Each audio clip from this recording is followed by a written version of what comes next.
Sabe, a gente vive falando de confiança online, segurança digital, e se eu te dissesse que um problema super atual do século XXI já tinha uma solução, e uma solução bem sofisticada lá no século XII?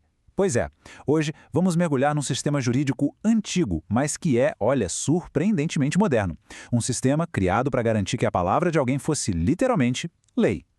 A pergunta é exatamente a mesma hoje e há 900 anos. Num mundo sem biometria, sem certificado digital, como é que se tinha certeza de que um documento era para valer? A resposta era crucial.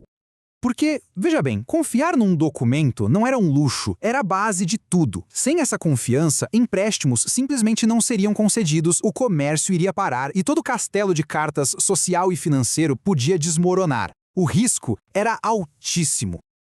Então, para a gente entender esse sistema fascinante, vamos explorar a estrutura dele passo a passo, desde a razão pela qual ele foi criado até os cenários mais complicados que ele conseguia resolver.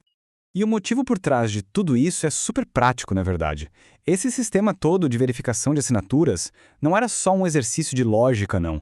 Foi uma provisão rabínica com um objetivo muito claro: impedir falsificações. Falsificações que poderiam destruir a confiança e, com isso, paralisar a economia.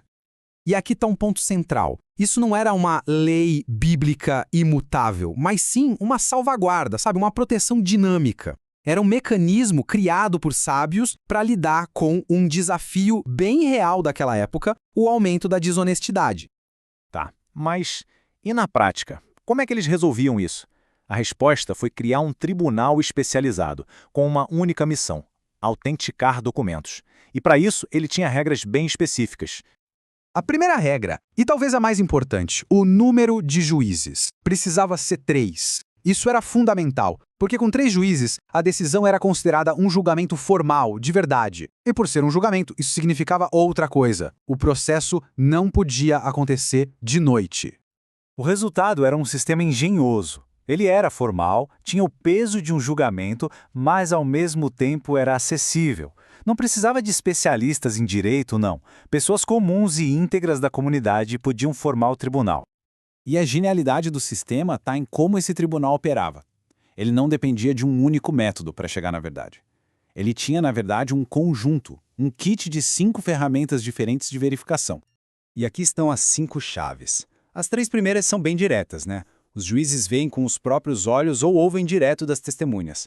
A quarta já envolve outras pessoas atestando a assinatura. E a quinta? A quinta comparação. É aí que a coisa fica bem mais complexa e, sinceramente, muito interessante. Vamos mergulhar num dos métodos mais fascinantes, que é a comparação. E aqui as regras ficam super estritas, mas por um motivo muito bom. Era para impedir que uma única falsificação acabasse validando outra, sabe? Para evitar uma cascata de fraudes. Não dava para usar qualquer documento antigo como referência, não.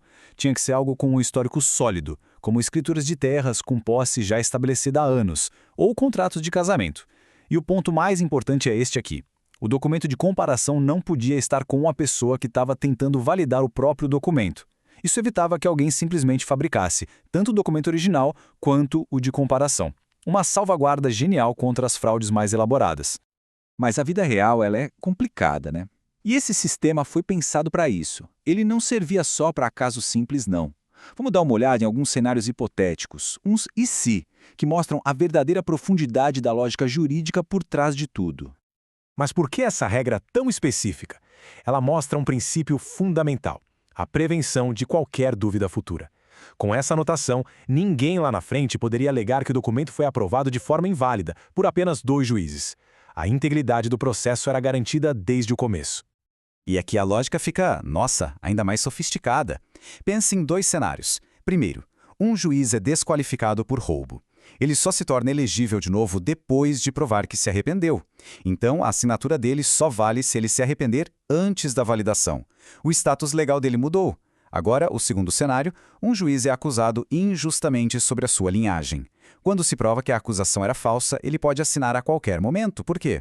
Porque o status dele nunca mudou. Apenas foi revelado que ele sempre foi elegível. A diferença é sutil, mas é poderosa. Quando a gente olha para todas essas regras, percebemos que elas não são só detalhes técnicos. Elas apontam para princípios muito maiores, atemporais, que sustentavam o sistema todo. Essa citação de Maimonides é a chave de tudo. O foco do tribunal não era o conteúdo do contrato, o que estava escrito ali. O foco era a integridade do processo de testemunho e de validação. O trabalho deles era validar as assinaturas, garantindo que o processo foi legítimo. Simples assim. No fim das contas, o legado desse sistema se apoia em dois grandes pilares. De um lado, a integridade do processo, com todas essas camadas de proteção. Do outro, a construção da confiança social, que é essencial para a economia, para a sociedade. Era, na sua essência, um sistema projetado para encontrar a verdade de um jeito confiável. E isso nos traz de volta para o presente. Pense um pouco. Reconhecimento de firma em cartório, assinaturas digitais ou até mesmo a blockchain, com seus múltiplos validadores. Tudo isso são ecos daquele mesmo desejo antigo. Criar um sistema de confiança que seja praticamente inquestionável. A tecnologia mudou, claro, mudou radicalmente. Mas a necessidade humana, fundamental, de confiar no que está escrito, essa continua exatamente a mesma.